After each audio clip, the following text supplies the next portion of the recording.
Prestasi timnas Indonesia dianggap palsu karena naturalisasi, Erick Thohir marah.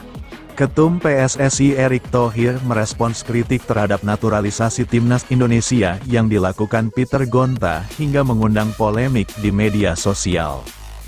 Erick Thohir turut merespons kritik terhadap naturalisasi pemain keturunan di timnas Indonesia yang membuat heboh jagat sosial media. Sebelumnya, mantan Duta Besar Indonesia untuk Polandia, Peter Gonta, mengaku merasa malu karena timnas Indonesia didominasi pemain keturunan. Peter Gonta juga merasa kemajuan skuad Garuda saat ini palsu dan penuh kebohongan yang membodohi masyarakat Indonesia. Bahkan sampai menyebut sejumlah pemain timnas Indonesia yang dinaturalisasi pada 2010 banyak yang kembali ke negara asal usai tidak dipakai timnas. Termasuk perihal kewarganegaraan ganda hingga paspor Indonesia yang dibuang usai tak lagi bermain untuk timnas Indonesia. Tak berhenti sampai di situ, Erick Thohir selaku ketum PSSI pun turut memberikan respons lewat unggahan media sosialnya. Dalam unggahannya itu, Erick seolah memperlihatkan kemarahan. Ia meminta agar pihak-pihak yang tidak berkepentingan tidak mengganggu timnas. Termasuk perjuangannya dalam membawa sepak bola Indonesia ke pentas dunia, dedikasi dan perjuangan PSSI tidak untuk dipertanyakan. Jangan pernah pertanyakan dedikasi dan perjuangan kami untuk membawa sepak bola Indonesia ke pentas dunia, tulis Erick Thohir. Tulisan itu diunggah Erick dengan menyertakan cuplikan perjuangan timnas Indonesia di putaran ketiga kualifikasi Piala Dunia 2026. Pernyataan seolah menamparkan Peter Gonta yang mempertanyakan usaha PSSI dalam membangun timnas Indonesia hanya dengan naturalisasi. Padahal, seluruh pemain yang dinaturalisasi memiliki keturunan asli Indonesia dan dapat dipastikan hanya memegang satu paspor, Indonesia. Dirjen Imigrasi Kemenkumham, Silmi Karim, membantah keras tuduhan pemain naturalisasi memiliki paspor ganda selain Indonesia. Silmi Karim juga membeberkan proses naturalisasi yang ditempuh sesuai aturan yang berlaku. Ia menegaskan para pemain sudah menyerahkan paspor lamanya. Mereka mendapatkan paspor sudah melalui proses yang sesuai dengan aturan yang berlaku, ucap Silmi Karim. Tahap-tahap dalam prosesnya juga sesuai, bahkan ada kepresnya. Dari proses mendapatkan paspor RI sudah memenuhi persyaratan, termasuk menyerahkan dokumen kewarganegaraan lamanya, imbuhnya. Kerasnya tuduhan Peter Gonta di media sosial juga membuat salah satu legenda timnas Indonesia, sekaligus mantan Dirtek PSSI, Bob Hippi, bersuara. Ex-Persija Jakarta itu menilai usaha yang dilakukan Erick Thohir dalam menaturalisasi pemain keturunan hanyalah sebagai jembatan. Bob Hippi sadar PSSI juga harus memproduksi pemain lokal dari usia muda sampai senior guna membangun generasi yang baik. Apa yang dilakukan oleh Pak Erick adalah menjembatani, hanya menjembatani untuk sementara, ucap Bob Hippi kepada Tribun Network. Tidak bisa, jangka panjang, juga, dia, PSSI, mesti produksi, pemain, lokal, dari mulai usia muda sampai ke atas, imbuhnya. Timnas Indonesia jadi sorotan dunia, Justin Hubner sindir media Belanda yang FOMO dan sering pansos ke netizen tanah air. Justin Hubner memberikan sindiran keras kepada media Belanda yang FOMO dan sering pansos terhadap Timnas Indonesia yang tengah menjadi sorotan dunia.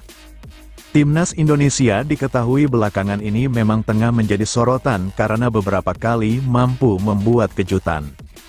Terbaru skuad Garuda menjadi perbincangan hangat karena mampu menahan imbang 11 Arab Saudi dan 0-0 dari Australia, pada putaran ketiga kualifikasi Piala Dunia 2026 zona Asia.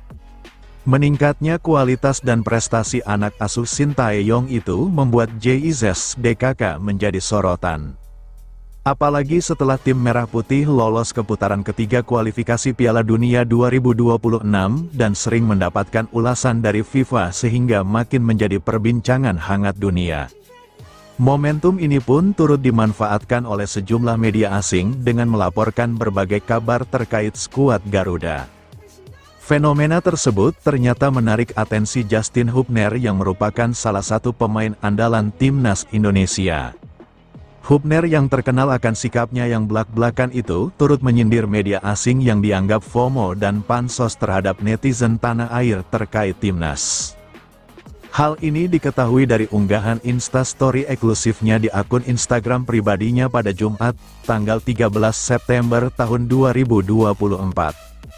Semua orang memposting tentang Indonesia, sekarang mereka sangat menginginkan followers dan likes, tulis Hubner. Pesepak bola yang akrab disapa Jusa itu juga menyertakan foto akun Instagram media Belanda yang memang beberapa kali mengabarkan tentang pemain keturunan Indonesia. Ya, sejak meningkatnya kualitas dan prestasi Indonesia, banyak media asing yang memberitakan soal para pemain keturunan atau naturalisasi tanah air. Momen ini dianggap oleh Hubner sebagai ajang untuk mendapatkan perhatian serta bisa menambah pengikut dan jumlah likes di Instagram. Pasalnya, Indonesia terkenal memiliki masyarakat yang fanatik terhadap sepak bola, terutama timnas Indonesia, sehingga akan mudah untuk menarik perhatian mereka. Contohnya saja sejumlah media asing kini tengah gencar memberitakan Tom Haye yang akhirnya resmi bergabung dengan Almere City untuk musim 2024-2025. Sontak unggahan tersebut membuat netizen Indonesia tertarik serta berbondong-bondong menyukai dan memberikan komentar dalam unggahan terkait pemain timnas Indonesia. Bahas polemik naturalisasi timnas Indonesia. Pengamat, kenapa harus malu? Saya bangga. Presenter acara olahraga, Tio Nugroho, mengatakan tidak perlu malu melihat banyak pemain keturunan membela timnas Indonesia. Ia justru merasa bangga. Tio Nugroho mencoba merespons kritik yang disampaikan oleh ex-duta besar Polandia, Peter F. Gonta, melalui media sosial. Sebelumnya, Peter Gonta membuat sebuah unggahan di Instagram yang memuat 8 poin pertanyaan. Saya sungguh galau, saya akan posting status yang akan membuat follower saya marah. Tapi tidak apa saya ambil risiko ini, karena saya mau menjaga martabat bangsa saya, tulis Peter Gonta mengawali unggahannya. Apakah Anda tidak malu lihat PSSI 9 pemainnya adalah bangsa asing yang dinaturalisasi? Saya malu. Tulis pendiri event Java Jazz itu pada poin ketiga, apakah tidak lebih baik kalah dengan terhormat daripada menang atau seri dengan cara yang merendahkan martabat bangsa? Saya malu, tulis Peter Gonta lagi pada poin lanjutan. Peter Gonta ingin menyorot banyaknya pemain keturunan yang kini membela timnas Indonesia. Ketika menjamu Australia pada laga grup C putaran ketiga kualifikasi Piala Dunia 2026 zona Asia pada Selasa, tanggal 10 September tahun 2024, susunan starter timnas Indonesia didominasi pemain kelahiran luar negeri. Nama-nama seperti Maarten Paes, JIZS, Sandy Walsh, Kelvin Verdong, Nathan Chuaun, dan Ragnar Oratmangun mengisi susuan 11 awal tim Merah Putih. Kenapa harus malu Pak Peter, Pak Ketum, Ketua Umum, dan jajaran PSSI sudah tepat dalam melibatkan pemain keturunan untuk membangun sepak bola, semua sesuai prosedur, demikian respons yang diutarakan oleh presenter olahraga senior tanah air, Tio Nugroho. Menurut Tio Nugroho, keterlibatan banyak pemain keturunan ini merupakan salah satu dari sekian cara untuk membangun persepakbolaan Indonesia. Mereka resmi WNI, mereka bahagia main untuk Garuda, penampilan timnas semakin bagus dan meningkat. Ingat ini program jangka pendek yang sangat tepat, justru saya, teman-teman, bahkan hampir semua supporter sangat bangga dan bahagia melihat kondisi timnas saat ini, tutur Tio Nugroho melalui Instagram, sambil menyertakan tangkapan layar unggahan Peter Gonta. Tidak perlu malu Pak, selama itu halal dan tidak merugikan orang lain, tetap semangat Pak Erick Thohir dan PSSI. Abaikan kerikil kecil, ucapnya menjelaskan. Pemerhati sepak bola Italia itu juga memberikan komentar tambahan kepada Kompas.com. Sebaiknya kita selalu support dan dukung program jangka pendek maupun jangka panjang yang sudah direncanakan oleh PSSI, demi kemajuan sepak bola Indonesia keluar dari zaman kegelapan, tutur Tio Nugroho. Sesumbar pelatih Bahrain jelang duel kontra timnas Indonesia di kualifikasi Piala Dunia 2026, kami akan bangkit. Pelatih Bahrain, Dragan Talajic, mengaku bertanggung jawab penuh setelah timnya menelan kekalahan menyakitkan 0-5 dari Jepang, Selasa, tanggal 10 September tahun 2024. Dia juga berjanji akan membawa Bahrain bangkit pada laga-laga berikutnya, dimulai saat menjamu timnas Indonesia pada matchday ketiga kualifikasi Piala Dunia 2026 zona Asia. Bahrain sebenarnya memulai perjuangan di babak ketiga kualifikasi Piala Dunia 2026 dengan apik, menang di kandang Australia. Namun, pada laga berikutnya Bahrain harus menghadapi tim terkuat di grup C, Jepang. Jepang sebelumnya membantai China 7-0. Bahrain menjadi korban kedua Jepang yang bermain sangat gemilang, menggelontorkan 5 gol. Dragan Talajic langsung meminta maaf kepada fans Bahrain setelah pertandingan di National Stadium tersebut. Dia mengatakan tim Bahrain akan bangkit dan belajar dari kesalahan setelah dibantai Jepang. Selamat kepada Jepang, mereka memainkan permainan yang luar biasa. Mereka menang melawan kami dan membuat kami belajar dari ini. Mereka pantas menang, kata Dragan Talajic, seperti dikutip dari Gulf Daily News. Saya meminta maaf kepada supporter Bahrain yang datang untuk menyemangati kami. Kami telah mengecewakan mereka dalam pertandingan ini. Namun ini hanyalah permulaan dari babak kualifikasi. Jangan lupa bahwa ini adalah lari maraton dan bukan lari 100 meter. Saya sungguh menyesal atas hasil seperti ini. Sungguh, ini keterlaluan. Saya orang pertama yang kecewa, imbuhnya. Pelatih berusia 59 tahun ini mengatakan raihan 3 poin dari 2 pertandingan pertama melawan tim-tim kuat seperti Australia dan Jepang, yang ia sebut sebagai favorit grup, adalah hal positif. Saya puas dengan 2 game pertama, kami akan belajar dari kekalahan ini. Tentu saja ini menyakitkan, tapi kami akan belajar dan kami akan berjuang untuk posisi kami, tutur Dragan Talajic. Ini adalah putaran ketiga kualifikasi Piala Dunia. Setiap tim pantas berada di sini. Kami tidak mengharapkan pertandingan yang mudah. Hari ini kami mengecewakan fans dan saya minta maaf. Tapi lihat tabelnya, kami mendapat 3 poin dari Australia dan Jepang. Semua tim luar biasa. Pekerjaan tidak selesai dalam 2 pertandingan. Kami akan belajar dan kami akan berjuang lagi, imbuhnya. Pada matchday ketiga, Bahrain akan menjamu timnas Indonesia. Pertandingan itu akan digelar pada tanggal 10 Oktober tahun 2024.